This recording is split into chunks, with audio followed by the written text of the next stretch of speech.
जी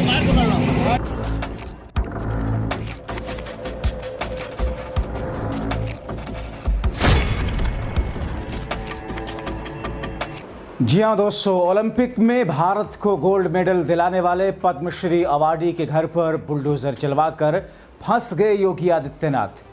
काशी में रोता रहा परिवार। बहुत स्वागत है आप सभी का। आप देख रहे हैं द राजनीति का विशेष सेगमेंट खबर और विश्लेषण। मैं हूं जबार खान।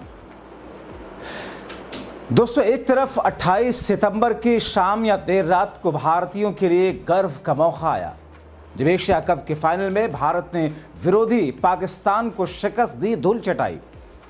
तो दूसरी तरफ जब भारत के खिलाड़ी दुबई में इतिहास रच रहे थे, तो ऐसे में दूसरी तरफ मोदी के चुनावी क्षेत्र काशी में एक पद्मश्री अवार्डी, एक पद्मश्री से सम्मानित शख्स अर्जुन अवार्डी भारत के को गोल्ड मेडल दिलाने वाले खिलाड़ी के घर को गिरवा करके बहुसंख्यकों को खुश करने की एक अलग तरह की कोशिश चल रही थी। दोस्तों, भारत को गोल्ड मेडल दिलवाने वाले मोहम्मद शाहिद, जो कि हॉकी के प्लेयर थे, जिनकी बदौलत भारत में खुशियां उस वक्त आई थी जब उन्होंने आखिरी गोल दाग करके गोल्ड मेडल दिलाया था और पूरे भारत में जश्न हुआ था। मगर उनके साथ योगी आदित्यनाथ, उनकी सरकार, उनकी पुलिस प्रशासनिक टीमों ने क्या किया? उनके gold medal, Padma Shri award, Arjuna award और दुनिया भर से सम्मानित अवार्ड्स को घर से निकालने तक की मोहलत नहीं दी, जबकि ये उन्हीं मोहम्मद शाहिद का घर है जिन्होंने 1980 के मॉस्को ओलंपिक में भारत को गोल्ड मेडल दिलाया था।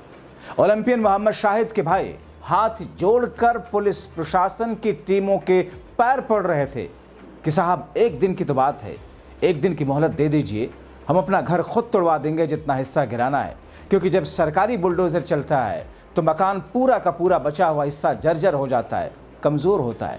एक दिन बाद हम खुद इतना हिस्सा गिरवा देंगे। हमारे घर में शादी का सामान रखा हुआ, शादी का घर है, मेडल्स निकालने हैं, सामान निकालने की मोहलत तो दे दीजिए।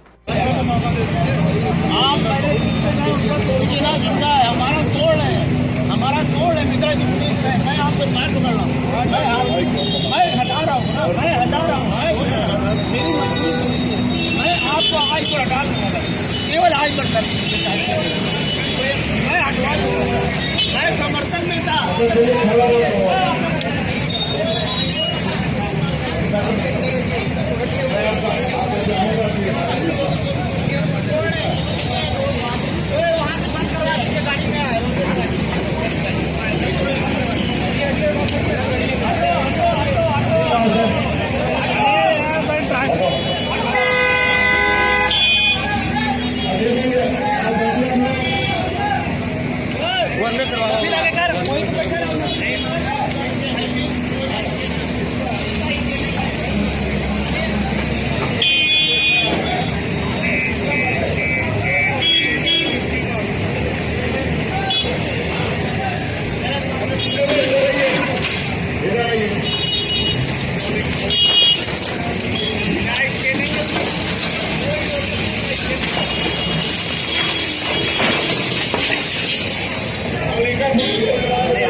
दोस्तों, हॉकी के ओलंपियन मोहम्मद शाहिद के भाई पुलिस प्रशासन की टीमों के साथ अपील करते रहे, गिड़गिड़ाते रहे कि घर में शादी ब्याह में सामान रखें, मोहम्मद शाहिद साहब के गोल्ड मेडल और सारे अवार्ड्स रखें, हमें खाली करने की मोहलत दे, लेकिन नहीं दिया। ये सिर्फ घर खाली करने का समय मांगते रहे, मगर जिला अधिकारी और कप्तान साहब योगी जी के आदेश को पूरा कर रहे थे। जबकि दोस्तों, पद्मश्री और ओलंपिक गोल्ड मेडल के भाई, ओलंपियन के भाई किसी कोर्ट जाने की बात नहीं कर रहे थे।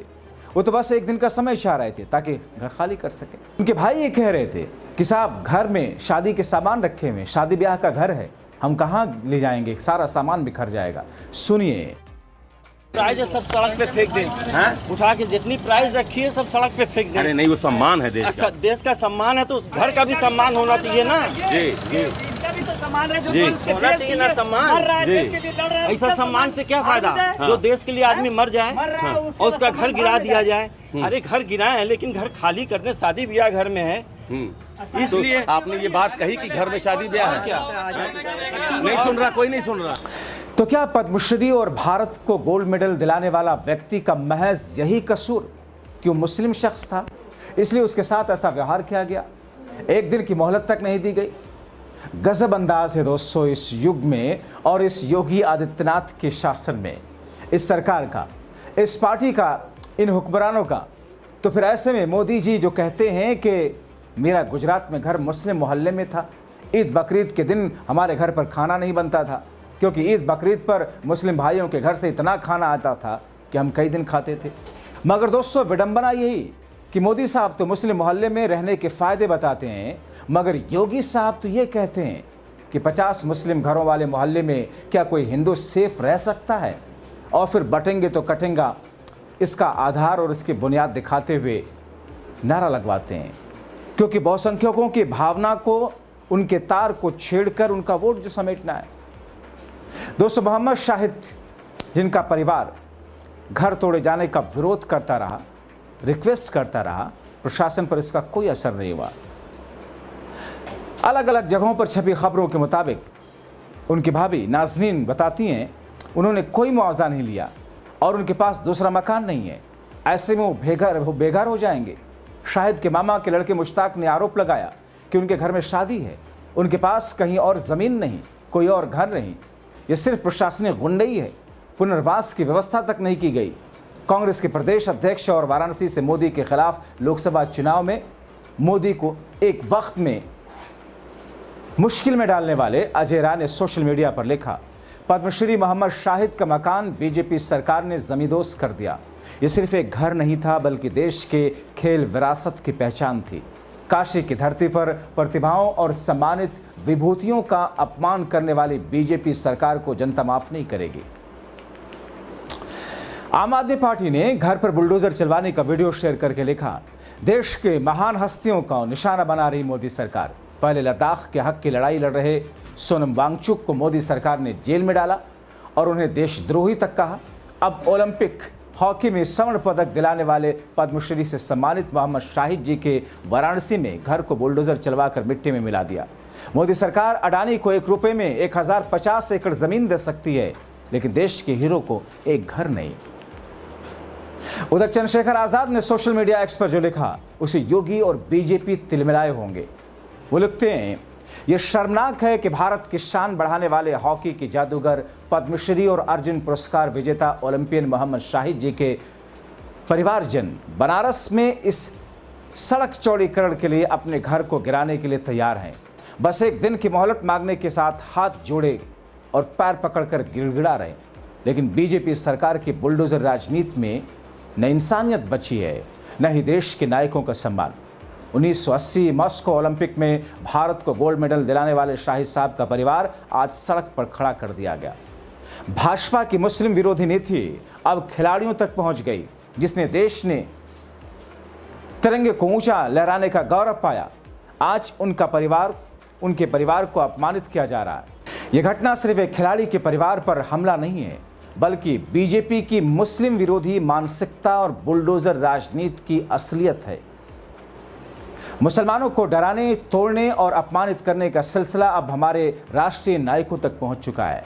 बीजेपी सरकार बताए कि क्या यही है उसका खेलों का सम्मान? क्या यही है सबका साथ, सबका विकास, सबका विश्वास? सच्चाई ये है कि बीजेपी की नीति मुसलमानों को 2म दर्जे का नागरिक बनाने की है। हम से मांग करते हैं कि ओलंपियन मोहम्मद शाहिद जी के परिवार को तुरंत सम्मानजनक आवास, मुआवजा और सुरक्षा दी जाए। देश के नायक का यह अपमान किसी सूरत में स्वीकार नहीं किया जाएगा। दोस्तों, जाहिर तौर पर जिस अंदाज में, जिस तरीके से अर्जुन पुरस्कार से सम्मानित, पद्मश्री से अवॉर्डी और ओलंपियन भारत को गोल्ड मेडल दिलाने वाले शख्स के घर, जिस घर में शादी का माहौल है, शादी के सामान रखे हुए हैं, जिस घर में उनके अपने award, Arjuna award, Padma Shri award, gold medal, न जाने दुनिया भर के कितने अवार्ड रखे हुए हैं, वो सारा का सारा बुलडोजर के जरिए तोड़ी जा रही प्रक्रिया में दमीदोज होकर के सब कुछ तहस नहस हो गया। मगर उत्तर प्रदेश की योगी सरकार वो तो कहती है कि मौलाना भूल गया था, उसको पता नहीं था कि किसका शासन है। तो दरअसल वो मौलाना की तरफ इशारा नहीं है, दरअसल एक पूरे समाज और पूरे समुदाय की तरफ संकेत और इशारा है कि ये भूल जाते हैं कि सरकार किसकी है। यहाँ सिर्फ बहुसंख्यकों की ही बात होगी। और ये लाइन जो मैं कह रहा हूँ कि यहाँ सिर्फ बहुसंख्यकों की ही बात होगी, क्योंकि उनके कार्य, उनके फरमान, उनके आदेश यही दर्शाते हैं। वरना अनुज चौधरी का सस्पेंशन हो चुका होता, इलाहाबाद हाईकोर्ट की उस जस्टिस को अब तक उसके खिलाफ में एफआईआर दर्ज हो चुकी होती और सुप्रीम कोर्ट से लेकर के देश की सरकार उसके खिलाफ में एक्शन ले चुकी होती। और यहाँ तक कि देश के पूर्व सीजीआई, सिर्फ सुप्रीम कोर्ट के ही नहीं, भारत के पूर्व chief justice of India DY Chandrachud को सलाखों के पीछे डाला जा चुका होता। क्योंकि जब अदालत की कुर्सी पर बैठ करके उस 5 मेंबर वाले शख्स में ये शख्स भी फैसले में लिखता है कि कोई मंदिर तोड़कर मस्जिद नहीं बनाई गई, जो मस्जिद गिराई गई अयोध्या में दरअसल वो क्रिमिनल ऑफेंस था, और आर्कियोलॉजिकल सर्वे ऑफ इंडिया के कोई ऐसे सबूत सामने नहीं आए जिससे ये साबित हो सके कि वहाँ पर पहले मंदिर था। और वो शख्स अब सत्ता के तलवे चाटने की शुरुआत कर रहा है। अलग अलग प्लेटफॉर्म पर जाकर के वो शख्स ये कहता है कि साहब उसका क्या कि जब वहाँ पर मंदिर गिराई गई होगी। दोस्तों, ऐसे लोगों के खिलाफ फिर से कानून में नई धाराएं जोड़े जाने की ज़रूरत है कि जो शख्स देश के सुप्रीम कोर्ट के सीजीआई के पद पर रहने के बाद में आकर के सड़े गले अंधभक्तों की जैसी स्थिति में वो सब बातें करें, जो बातें इंसान सुन करके आक्रोशित हो उठे, जो बातें न्याय के खिलाफ है। अंत में दोस्तों आपको बताएं कि किस तौर पर उत्तर प्रदेश की सरकार, योगी आदित्यनाथ की सरकार ने एक ओलंपियन को, उसके घर के लोगों को घर से वंचित कर दिया है। वैसे में आप सोचिए चल क्या रहा है। ओलंपियन पद्मश्री के बारे में जल्दी से थोड़ी सी आपको जानकारी देते चलूं।